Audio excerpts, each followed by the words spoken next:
بسم آب وولد ومنفس قدوس أحدو أملاك هادره لا إلها قال سغا كون وتولد منها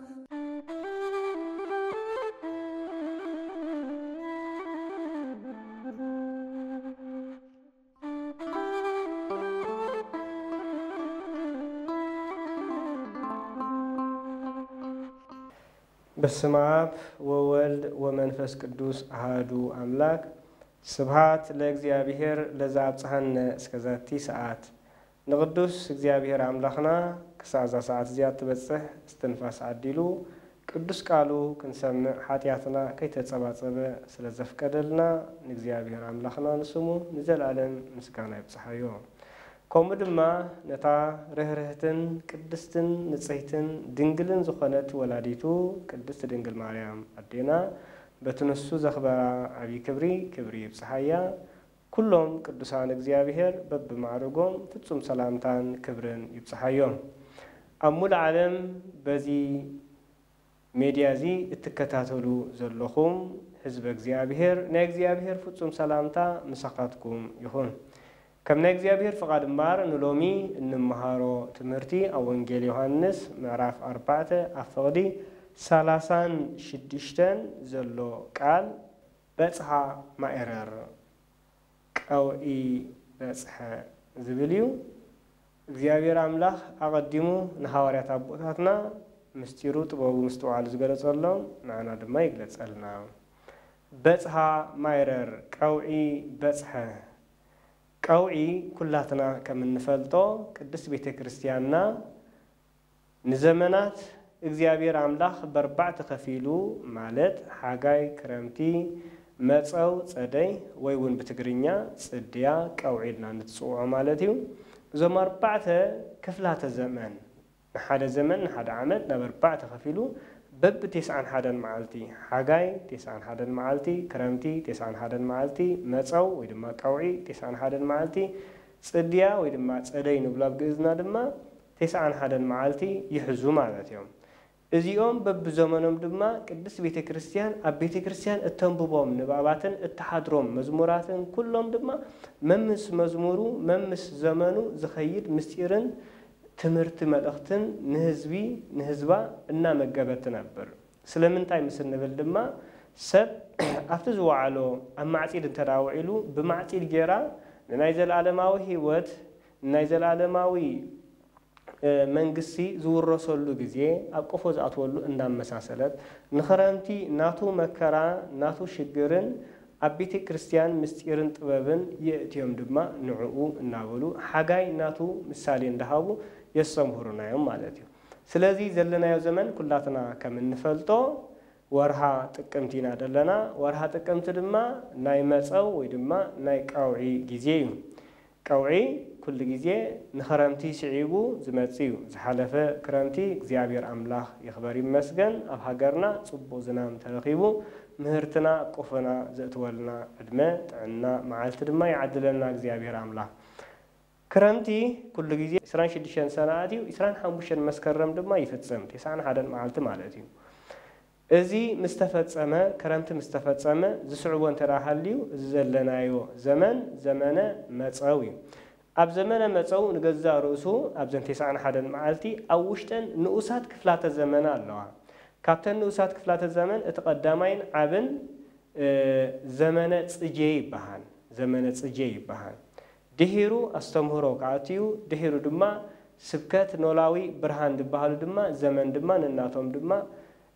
ሰሽዋዓተ መዓልቲ ድማ ሒዞም ድማ ከኸዲኦም ማለት እዩ ስለዚ ሓሙሽተ እዮም እዚኦም ኣብ ውሽጢ ዘመነ መጸው ወይ ድማ ኣብ ቀውዒ ዘለዉ እዮም ማለት እዮም ዘገድሰና ዘሎ ንሎሚ ከም ናይ ፈቃድ እግዚአብሔር ትምህርትና እምበኣር እቲ ዓብይ ዘመን ቀውዒ ወይ ድማ ዘመን መጸው እዩ ጎይታ ባዕሉ بزيح السقالو بصحى مايرر إلو أو إنجيل يوحنس مرة 4 بزعبا مثالي ناي قراتن حرستاين زرعن زرعتن قوعن عصيدن عصادون مثالي بمقبار نحاوريات دقة مزامرتو بفولي ዘረዳሉን ዘስተማሃረሉን ጊዜ ነይሩ ማለት እዩ ጎይታ ብዘይ ምስላ ተዛረበሉ እዋን አይነበረን ኩሉ ሰዓት ጎይታ መድሃኒ ዓለም ነቶም ሓረስቶት ብዘርኢ ብዘራእቲ ብግራት ብሓረስታይ እናመሰለ ከምኡ እናንስቲ ብቢሑ ብማይ ቢሑ ከምኡ ንነጋዶ ብወርቂ ብዕንቂ ብብሩር ከምኡ ድማ ንገፈፍቲ ዓሳ ድማ بمجفف عذاب بجالبا ببحرنا مثلا دما قويتا كريستوس يستمهر نيري مالتي سلازي بزي مثلا قويتا يستمهرن زدما بغللو لمنقست السماوات انه ورسول لمنقدي من تخنردان كنجنزبن مالتي سلازي اونجيل يوحنس مراف 4 كفور 34 اتحزنا انت الانبيبنا انتي زبلنا وناهو ابلكم انسو اينتكم ونصروا حبب هاورت عينتكم قحبلكم طمتو تملكتو امو كما صعيدوا وبصحا مايرر يبل كما صعيدوا وبصحا مايرر انتي مالتي زي انه قاوعي كم زاتوا زمن عصيد كم زاتوا فلطو يبل ازي زستمهارلو قصيلو كم زلو ونت وانجيل ترجمنا مليسنا دما نابتي ناي مسالي ترغامي قدسان ابوتاتنا زترغملنا كنمهارينا እግዚአብሔር መንፈስ ቅዱስ ምስጢሩ ጥበቡ ይግለጸልና እስመዚ አጽድኒ ይነሳ አጽቦ ይሉ እቲ ዘዓጽድ ድማ አስቡ ክረክብዩ ወያስተጋብ ፍሬ ለህይወት ዘላለም ናይ ዘላለም ህይወት ድማ ፍሬ ከዓጽድዩ كمهبورة يتيسو زهي يزرع وزهي يعرر اتزرعن اتزعصدن دما خلتيهم بحغوس كحغوس يوم من تزرعن اتعصادن غويتا كريستوس من يزرعي من يعصادي كستمهرنا انكلم بار اقديمهم كورديو كولديو كطماقيو كسقاليو كتنسيو كعرغيو الهم تنبيو نبياتهم بحق نبيات اب زمانهم نغويتا كريستوس اب زمانهم كمصلهم نا حبين مهارن تسهالن تفين ولدك ومين متارين نجاها الته وجاها ساعه نبال ابراهيم كمزنا بولو نغويتا كريستوس اب زمانهم كمصلهم تنبيتهم تزاريبهم تمنيهم دليوم نيرم غناخه ايرهبوان نزي نبيات زنبيو زنبرو كمنتاي غيرو مسيل ولو كم زرعي ويدما ززرو نبياتهم وكورري دولو وريدو كولري دولو توليدو كطمقي زبلو تطميقو كسقالي زبلو تسقيلو كتنسي زبلو تنسيو كعرغي زبلو عريغو إلهم سبخو دما منيم عصي دمو نتناي نبيات استزرع تنبيت نقول دما ورد تولد تسقل تطمق تنسى عرغنا ولدما نتي قويتا كريستوس نزمنات نبيات زنبيو زنورو زمنايو زنورو نساتهم زمنهم بتحلهم او زمنهم كيدلهم نقويتا كريستوس بعين تبريمو باداوم دس يسمو مسو بليعم مسو سوتيهم كسقل كولوريمو كتنسن كولوريوم مستنسريومو كعرق كولو دماريومو معناتي እግዚአብሔር አምላክ ክብር ምስጋና እንዘላለም ነው ይሁንነው إذن بار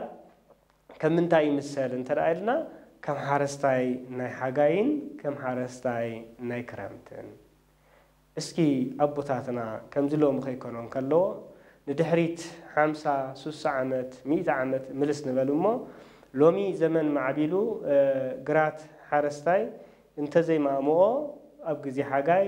ناب كتما وريدو ناي قلبت سريحو مويان تليوب مويو سريحو تشكيمو وريدو ديبو مهرتو عيسئني قدم قنا كوينا تريفا مارر كامنيا اتا قرات يعني را مالتي سلازي اب زمن كرامتي كل غيزي ناي شجر ناي مكرايو كرامتي زبلع يهلن ناي شعو مقبز نبره حمليو من البات نتوم عبيد بولو ابوتاتنا اديتاتنا ابحقوتاتنا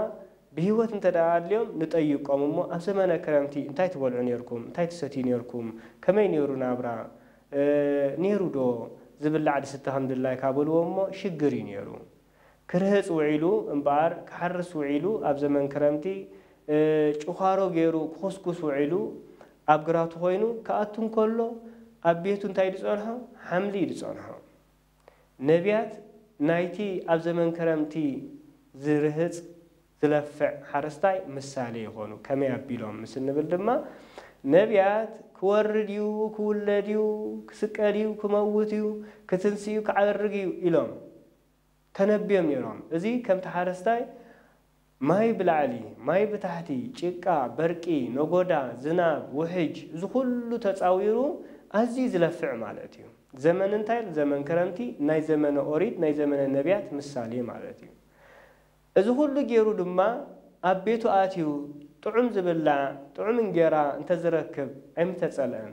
ዘመን ክረምቲ ስለ ዝኾነ ኩሉ ተእኽሊ ናይ ዝሓለፈ ዓመት ተፈፂሙ ተጨርሽ እዩ እታ እንኮ ትበልዓ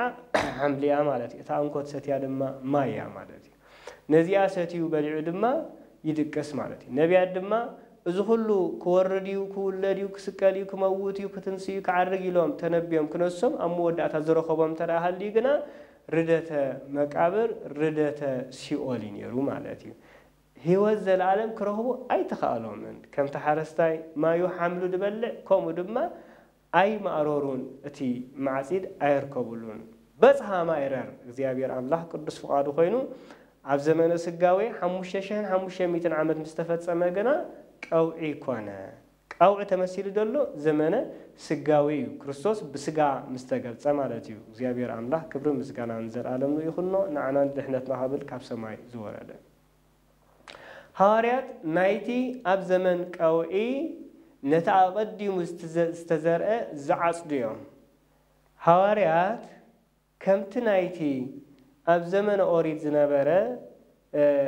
زرعوه زلفعوه ماي بالعلي ماي بتحتي برك نوجدا وحج أبقوعي يلن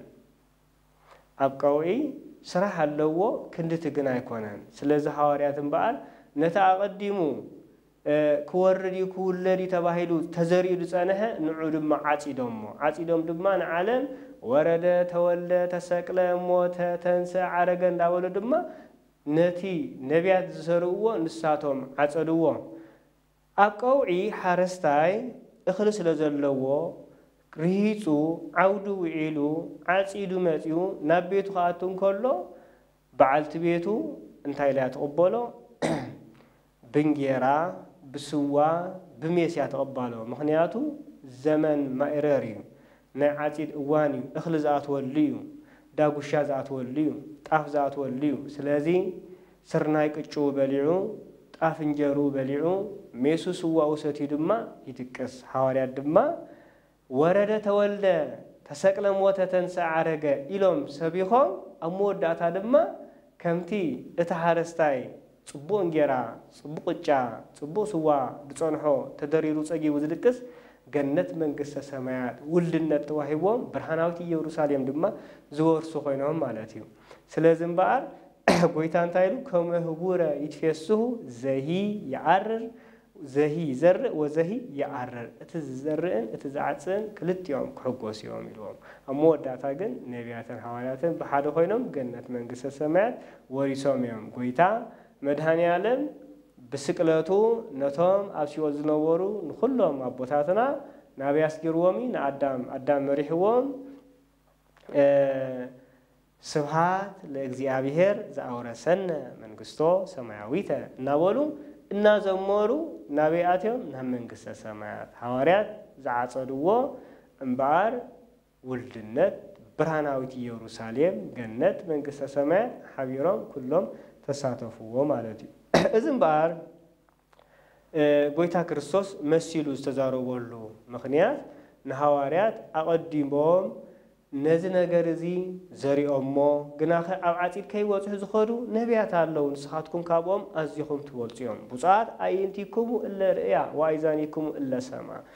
እዘን ዝሪያ ዘለዋ ዓይንትኹምን ዝሰምዓ ዘለዋ ኣዛንኩምን ቡጻት እየን ንውዳን ክቡራን እየን ምክንያቱ እቶም ነቢያት ለፊዖም ርሂጾም ከምቲ ሓረስታይ ሓምሊ ዝጸንሖ ሲኦል እዮም ወሪዶም መቓብሪ ተቐቢልዎም ማለት እዩ جنة منقسة سماي برهاناوت يروساليم ولدنت أيتوهبو من ساعتكم بصعاتهم نكريستوس سقاوي ريهم نعو سبيحكم عصيدكم منقسة سماي ولدنت برهاناوت يروساليم وسيدكم يخوم زبلي مالتيو اذي اتقداماي مثالي كخون كله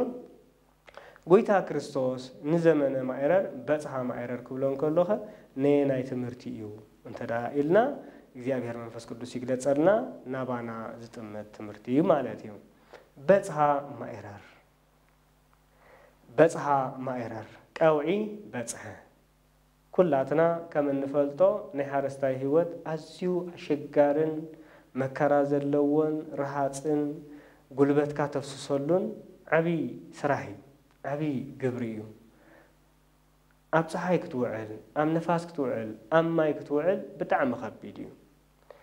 ሓረስታይ ኣብ መወዳእታ ዝረኽበን እንጌራኡ ቅጫኡ ስዋኡ ሜሱ ዝኾነኦ ንኽረክብ እንታይ ዝገብር እንተዳይልና ክሳብታ ቀውዒ ዘመን ማዕፂድ ኣብ ዓውዲ ዘእትወላ ካብ መጀመርያ ኣትሒዙ ዝገብሮ ነገር ኩላትና ንፈልጦ እንተዳ ኮይና ምናልባት እቶም ኣብ ከተማ ዝዓበና ዘይንፈልጦን ከውን ንኽእልና ሓቲትና ምስ ንረኽቦ ግና ሓረስቶት ኩሉ ግዜ ገና ክረምቲ ከይኣተወን ከሎ ኣብ ወርሃ የካቲት መፈፀምታ ከምኡውን ዝያዳ ኣብ መጋቢት ዝያዳ ነቕሊ ይበሃል ነቲ ግራት ይሓርስዎ እዮም ደሪቑ ስለ ዘሎ ምክንያቱ ካብ ዝሓለፈ ዓመት ክረምቲ ካብቲ ማዕፂድ ዝነበረሉ ደሪቕ እዩ ሓንሳ ምስ ተሓርሰ ክንደይ ግዜ ተወሲድዎ ኣሎ ማለት እዩ ካብ ማዕፂድ ኣትሒዙ ክሳብ ሽዑ ንትሽዓተ ወርሒ ዝኣክል ወልሓንቲ ኣይተተገብረሉ ስለዚ ነቂፁ ደሪቑ ስለ ዘሎ ነቕሊሎም ብመጀመርያ ኣብዑሮም ፀሚዶም ነቲ ግራቶም ብመጀመርያ የፈኽስዎ እዚ እንታይ ይበሃል ነቕሊ ይበሃል ማለት እዩ ጎይታ ዓለም ክርስቶስ እዚ ኩሉ ረሃፅ ናይ ሓረስታይ ነታ ግራቱ ገና ዘርኢ ክሳዕ ዝረክብ ብትዕግስቲ ብፃዕሪ ዝገብሮ ኩሉ ምስላ ኣብ ህይወትና ንመንግስተ ሰማይ እንወርሰሉ መንገዲ መሲሉ ከርእየና ስለ ዝደለየ ንኺድ እምበኣር ናብቲ ሓረስታይ ገና ወርሃ መጋቢት እንከሎ ነቕሊ ዝብልዎ ኣቦታትና ነቲ ግራት የፋኽሶ ድሒሩ ድሕሪ ወርሒ ድዩ ረውሒ ትበሃል ወይ ድማ ይርውሖ ማለት ኣቐዲሙ ነቂልዎ ጥራይ ፀኒሑ ስለዚ ረዊሑ ድማ ነፋስን ፀሓይን ከም ዝኣትዎ ይገብር ማለት እዩ እዚ ኸንምንታይ ይኹም ዝገብሮ ዘሎ እንተራይልና ንዘርኢ ሙቹእ ምእንቲ ክኸውን ማለት እዩ ንዘርኢ ሙቹእ ኮይኑ ክቕበለሉ ዘርኢ ክቕበል ምእንታን ማለት እዩ ስለዚ ክልተ ድኻም ሕሰብዎ ሳልሳይ እናሓረሰ ሽዑ እንታይ ክገብር እዩ ዘርኢ ክዘርኢ ማለት እዩ ዘርኢ ምስ ዘርአ ድማ ከም በዓል መሸላ ከም በዓል ዕፉን እንተዳ ኮይኑ ድማ ጭኻሮ እንዳገበረ ድማ ገና ተዘሪኡ እንከሎ ዝናም ሃሪምዎ ድማ እንደገና ድማ ይኹስኩሶ እዩ ማለት እዩ ኮስኩሱ ምስ ፈጸመ እውን ብኡ ኣይውድእን እዩ ሽዑ ናይ ዓፅድን እዩ እንታይ ዳ ፀሃያይ ስለ ዝበቕሎ ድማ እተን ፀሃያይ ድማ ዓብሊለን ጎቢጠን ነቲ ማዩ ሰትየን ምንበኣር ምእንታን ነቲ እኽሊ ከይውድኦ ድማ ነቲ ፀሃያይ ድማ ይኣልየሎ ፅቡቕ ዘርኢ ምእንቲ ክፈሪ ነቲ ፀሃያይ ይኣልዮ ኣብ መወዳእታ በፅሐ ማዕረር ቀውዒ በፅሐሉ እምበኣር ወርሒ መስከረም 26 ቀውዒልናዮ ናይ ቅድስት ቤተ ክርስቲያንና ዝተምህሮ ሊቃውንት ኣቦታትና ዘስተምህሩና ክረምቲ ተፈፂሙ ቀውዒ ይጅመር ዘመነ ፅጌ ናይ ቀውዒ ግዜ እዩ ማለት እዩ ዕምባባታት ዝፈሪሉ ግዜ ማለት እዩ ኣብዚ ዓፃዶ ይዓፅዱ ዓፂዶም ይክብዎ ቅሚጦ ይሰርሕዎ እንደገና ድማ ኣብ ዓውዲ ይኺድዎ ነቲ ስርናይን ነቲ ሓሰርን ድማ ነቲ እኽልን ነቲ ሓሰርን ድማ ይፈልይዎ ነቲ እኽሊ ናበይ ይወስድዎ ናብ ቆፎኦም ይወስድዎ ሽዑኡ ቅጫ ተሰሪሑ እንጀራ ተሰሪሑ ተሰንኪቱ ድማ ስድራ ይድረሮ ይገርም ክንድዚ ፃዕሪ ነታ መወዳእታ ትብላዕ መግቢ እግዚአብሔር ኣምላኽ ምስጢሩን ጥበቡን ይግለጸልና ህይወት ዘለዓለም እንተ ክትረክብ ጎይታ ክርስቶስ ምዚ ኣዝዩ ውረድን ደይብን ረሃፅን ማይ ብላዕሊ ማይ ብታሕቲ ዘለዎ ናይ ዘመነ ክረምትን ካብ ወርሃ መጋቢት ወርሃ የካቲት ኣትሒዙ ዝግበር ፃዕሪ ነታ መወዳእታ ምህርቲ እንረኽባ ናይ ዘለዓለም ህይወት እንወርሰላ ንዓ ምስላ ገይሩ መሲሉልና ማለት እዩ ነስተውዕል ሰብ መንግስተ ሰማያት ክወርስ እንተዳ ኮይኑ እንታይ ክገብር ኣለዎ በዚ ዓለም በዚ ድማ ክርስቶስ ንኽልቲኡ ክንግዛእ ኣይንኽእልን ኢና በዚ ንገንዘብ በዚ ድማ ንክርስቶስ ኣነ ንዓለም ይፈትየ ኣነ ጓይላ ይፈትየ ኣነ መስተ ይፈትየ ኣነ ዝሙት ይፈትየ ኣነ ትዕቢት ይፈትየ ኣነ ቂም ይፈትየ أنا بكيم الله أنا بتعبيت الله أنا بكبر نفس الله أنا أبحميت الله أنا أبصرف وردتنا سب معباين أبسب مبدالن إنك الله نكريستوس كايفوتوي منجس سماي كورسي مبان كلتي زت ساناي واستواهدو نجارات أيكونون بخوم خا منجس سماي أيتورسنا كريستوس مدهاني عالم جاتو كر أيخلني بخمس من قدي سلازي ناي كل عالم دليت انتهي انترا تبهيلو جهنم مسات تورس تدلدو أيفالون أيدلني يريز ملسد هبكا ولاون اتي أبسقران أبزموت زلو أبقايلا دلو كيركا موت كم زلو تفلت دون ترايل كايو موت كم زلو برقص يفلت يوم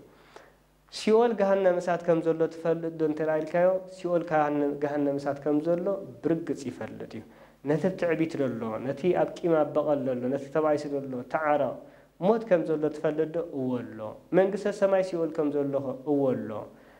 إيمانياتات تعبيتنياتات تتصارفتي تعبيتي حميتي زموتي سرقتي سبوايلا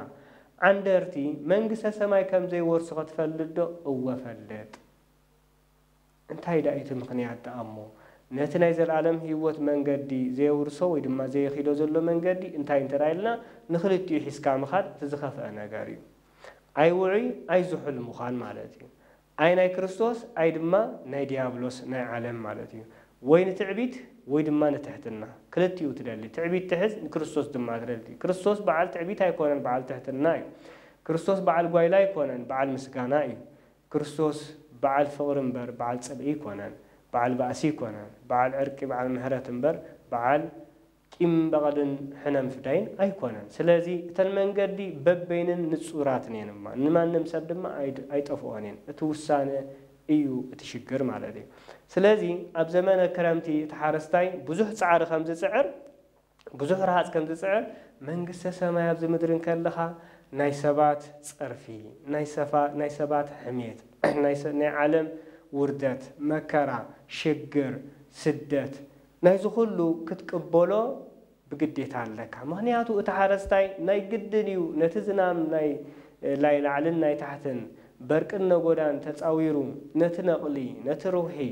نخلو تتصاويرو أموداتا نتا كتشاخ ركب منتا نتا أبقفو تاعتو اخلي من تخركب ازو كل ما كراي تركب جنة من قصة سماي قص كريستوس كنري أبقر كريستوس فقم يلنا خنسجد ندنقلن قدسانن من تخرجوا من كنسعمو من تدعى خوينا نفس وكفنا أبزع عالم زين كلنا مكرا كنقبل كنرهز كنشجر لعلن تحتن كنبل ناي قدني مالتي إذا خنتاين ترايلنا سبات نمن قد حتيات قوي وان كلو نسخا كتصل أي قباكاي سبات كباسوان كلو سخا محرت كتقبري قباكاي سبات كقيمو خان نابكيم كدفو خان كلو نسخا محرت كتقبري قباكا سبات كلمنو خان كلو نسخا كتمسوت اللهم يقبا سبات كاب عشركا حتو خان كلو 10 مئتاويد 10 أفناء أتاويخا خلو ناتكا يكونن من قصة سماي كاب زيات جمر كاب جبها وطيخا ختهب ننفاك سب نتقومي سب بفتصم يكونني حيال سراحي مالتي كمتي ناي حاجاي ناي كرمتي سراح ناي حرستاي أزي خبيد دخانه ممسواد دما نبقى نهافتان أزي خبيدي مالتي أبز مدرزي زهفتم نهافتمنا زترنا أطرينا زمتشعنا متشيو قريفنا يوت انتنا يوقن كيرينا بزحات كابانا أبز حلف عامت نابز حلف عامت كساقورو زي كالو ألوم السوي ترف كابز حلف ورها كرمتي نابزي ورها صيي ويدما قوعي كساقورو زي كالو بزحات ألو عرفت نفسي حبهم زيابير أملاخنا أفقدو قرنتاتا مرد تتاكي عمزلو أحواتنا أحاتنا أزيوم نأشوكا بعدما أزيوم بزحاتهم نزيهم لومي دوولنا تقتيرنا ننببولهم دلنا مسكينا يلنا أفنا رمتيقنا نخدولهم دلنا صباح نقوه كالو سباد دما نحنا تتكعنا أو كنبوبنا يوم مالاتيو سألنا أمرد نايقدن كتقاعيو مقنياتو أبزي مريتزي زنبر سبس لزي الله كمتي أبستفل عليه ميدياتات فيسبوك rest in peace مالت بسلام عرف كستحوي كستحفتينا تبهر تتكيو بزحد دما كومنتري يتونا نصحفو لهم دلنا كومو دما كتصحف لنا يصباح نقوه ካብኦም ኣይንበልጽኒና ምሳና ዝዕልሉ ዝነበሩ ሰባት ትማሊ ካብ ከሉ ጽባሕ ድማ ንሕና ክንከይድ ኢና ማለት እዩ ከምዚ ካብ ኮነት ዓለም ጠንጢና ንኸይድ ካብ ኮና እንታይ ገደሰና ሎሚ ክረምቲ ርሂጽና ለፊዕና ጽባሕ ቅጫና ዘይንበልዕ ጽባሕ ስዋና ዘይንሰቲ ጽባሕ መንግስተ ሰማይ ምስ ክርስቶስ መድኃኒ ዓለም ምስ ቅዱሳንን ዘለዓለማዊ ህይወት ዘይንነብር እዛ ጊዜያዊት መታለሊት ዓለም ከተታልለና ኣይግባእን ንእሽተይ ምቾት ክንደሊልና ንጥሙይ ኣይንረሳዓዮ ንእሽተይ ምቾት ክንደሊልና ኣብ ዓራትና ደቂስና ኣይንሕደር ንጸሎት ንንቃሕ ሰለስተ ስግደት ዋላ ይኹና ብስግደት ንጀምር ካብኡ ንላዕሊ ኃጢአትና ካሕድገልና ንስገድ ንለምን ንእግዚአብሔር ኣምላኽና ብቅዱሳት መጽሐፍቲ ጌርና ንርከቦ ብመደብ ንጓዓዝ ጊዜና ብኸንቱ ኣይነጥፋዮ እግዚአብሔር ኣምላኽ 24 ሰዓታት ክንሰርሓሉ ጥራይ ኣይኮነን ፈቒዱልና 24 ሰዓታት ክንባረኸሉን ናይ እግዚአብሔር ህሊና መንፈስ ኣብ ልብና ኣትዩ ክንከይድ እዩ ሂቡና እዚ ዕድመ እዚ ዕለት ፀሓይ ክትበርቕ እንከላ ዕድመ ክንውስኽ እንከለና እግዚአብሔር ኣምላኽ ናይ ምሕረቱ ተግባር ዘርእየና ዘሎ ማለት ንንስሓ ዝኸውን ህይወት ሎሚ እውን ተነሳሕ ፅረ ክወስደካ ምእንታን መርዓት ናይ ክርስቶስ ክትከውን ምእንታን ክትምርዖ ምእንታን ኣብ መንግስተ ሰማይ ሎሚ ኸ ተነሳሕ ኣይተነሳሕና ጽባሕ ትበርቕ ድሕሪ ጽባሕ ትበርቕ ሓንቲ መዓልቲ ግን ናይታ ዕለት እቲኣ ፀሓይ ከይረኣናያ ንሕና ክንዓርብ ኢና ሰላም ከብላኤን ኣዒንትና ስለዚ እግዚአብሔር ኣምላኽ ኣዒንትና ቋሕ ኢለን እንከለዋ ልቡናና ብሩህ ይግበረልና እሞ ብንስሓ ንመላለስ ንስሓ ንኽትንሳሕ ንኽትምለስ ንኽትልወጥ እንታይ የድልየካ ክንደይ ጻዕሪ የድልየካ ክንደይ ባጀት የድልየካ ወልሓንቲ ክንደይ ግዜ የድልየካ ወልሓንቲ ቅጽበት ኩሉ ገዲፈ ኣለኹ ምባል እዩ ኩሉ ቂምን በቐልን ባእስን ገዲፈ ኣለኹ ካብ እቶተይ ዕሸር ክኸፍል እየ ኣብዚ ምድሪ ዘለው ጽጉማት ድማ ኣነ ንእገሊት ክሕዛየ ነደይ እገሌ ኣነ ክሕዛየ ነደይ እገሌ ነቦይ እገሌ ሓሚሞም ዘለው ዓይነ ስውር ዘለው ሓንካስ ዘለው ወርሓዊ ካብ ደሞዘይ ዋላ 10 ኣፋት ይኹን ምብዛሕን ምውሓድን ኣይኮነን እግዚአብሔር ናይ ልቡናና ርህራሄ ዝደሊ ስለዚ ኣብዚ ምድሪ እዚ ካብቲ ሓረስታይ ዝለፍዖ ብዙሕ ማይ ክረምቲ ድማ እናሃረሞ ዝኸይድ ብዙሕ ንብዓት ከም ማይ ክረምቲ ስለ ኃጢአትና ክንበኪ ይግባአና ኃጢአት ክነቋርጾ ይግባአና ኃጢአት ክንቃለሶ ክንዋጎን ይግባአና ሰይጣን ኣይዕርፍን እዩ ዓለም ኣብዚ ሎሚ እዋን ብኩሉ መዳያ እሾኽ ኮይናትሉ ዘላ ንኽትነብረላ ኣዝያ ተስፋ ተቆርጽ እያ ምስ ክርስቶስ ዘይተራኽብ እያ ግን እግዚአብሔር ኣምላኽ ብዓብይ ምሕረት ንኩሉ ብንስሓ ምእንቲ ክንምለስ ዕለት ዕለት ይጽበየና ዝበደልና ንበድል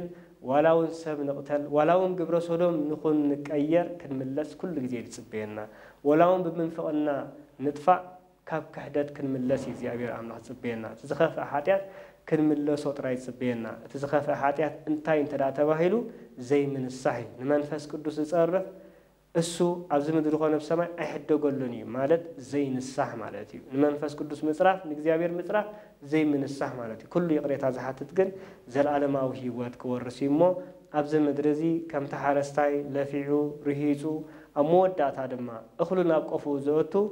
ኣብዛ ምድሪ እዚኣ መጽዊትና ኣስራት ኣውፂና ጸየምና ጸሊና ሰጊድና ቅዱሳት መጽሓፍቲ እንቢብና ቅዱሳት ስብከታት ናይ መምሃራን እናሰማዕና ካብቲ ዲያብሎ ዘታለና ዘሎ ድማ ብግብር እንዳተቃለስና ምስ ሰባት ዘለና ቅርርብ ሰላምን ካብ ቂምን በቐልን ተፈሊና ብስጉእን ዶምን ተሓቲትና ንመንግስተ ሰማይ ንመልአከ ሞት ንመላእኽቲ ተዳሊና ነጽናሕዮም ሽዑ መርዓት ክርስቶስ ኮይና ነፍስና ንሰማይ ክትዓርግያ ነዚ የብቃዓና እግዚአብሔር ኣምላኽ ዘመን ቀውዒ በጽሓ ማዕረር ቀውዒ በጽሐ ጽባሕ ድዩ ድሕሪ ጽባሕ ድዩ ድሕሪ ደቂቕ ድዩ ትርግታ ልብና እዛ ሕጂ ተሃርማ ደላ ብድሕሪያ ደላ እትህረም ትርግታ ልብና ኣይንፈልጣን ኢና ርግፀኛታት ኣይኮንና ናይታ ትመጽእ እስትንፋስና ስሒብና ክሳብ ንውድኣ ርግፀኛታት ኣይኮንና ስለዚ እንታይ ገደሰና ሎሚ ተዳሊና ጽባሕ ምስ ክርስቶስ ምንባር ሕሸና እግዚአብሔር ኣምላኽ ጽባሕ ኣብ ቀውዒ ሓረስታይ ኣብ ዘመን ክረምቲ ዘይረሃፀ ዘይለፍዐ ኣብ ቀውዒ ክዘርየ እንተበለ ኣይለምዓሉን እዩ ኣብ ቀውዒ ክሓርስ እንተበለ ኣይፈርየሉን እዩ ሞት ምስ መጸ ድማ ሽዑ ዝነብዓኻ እንተነብዓኻ ሽዑ ዝዘርአኻ እንተዘርአኻ ሽዑ እንተሰገድካ ወልሓንቲ ዝመጽእ የለን ናብ ሲኦል ናብ ገሃነም እሳት ናብቲ ምሕርቅምካ ማስናንን ዘይዕርፍ ሓስኻ ዘለዎ ጸልማት ገሃነም እሳት ሓውን ዲንን እሳትን ዘለዎ ናብኡ ምስተደርበኻ ንስሓ የለን ንሓንቲ ደቂቕ እውን ትኹን ምምላስ የለን ካብዚ ከምዚ ሰውረና እግዚአብሔር ኣምላኽ ናይ ቅድስት ድንግል ማርያም ወላዲተ አምላክ ጸሎታ ይርዳአና ንንስሐ ዝኸውን ልቢ ይዓድለና በጽሐ ማይረር ቀውዕ በጽሐ መንግሥተ ሰማይ በውልድነት እትዕደለሉ ጊዜ በጽሐ ነስሑ ወእመኑ እስመ ቀርበት መንግሥተ ሰማያት ነስሑን እመኑን መንግሥተ ሰማያት ቀሪባ አላ استمهرنا بلبنا حدرلنا እግዚአብሔር አምላክ በጽሐ ማይረር ቀውዒ በጽሐ ወስብሐት ለእግዚአብሔር ወለወላዲቱ ድንግል ወለመስቀሉ ክቡር አሜን።